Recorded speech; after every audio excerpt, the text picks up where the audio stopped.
How to get rid of hiccups. Cómo deshacerse del hipo. Cum să scapi de sughițuri.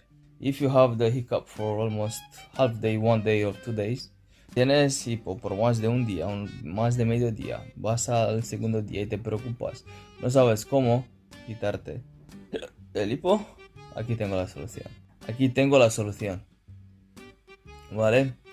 La he descubierto hoy mismo y la quiero compartir con todos vosotros. ¿Vale?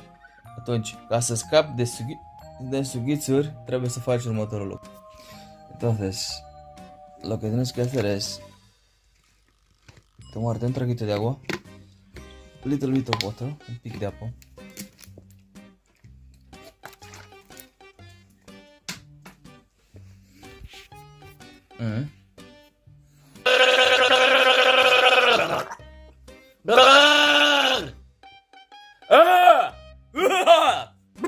¿Y se te va?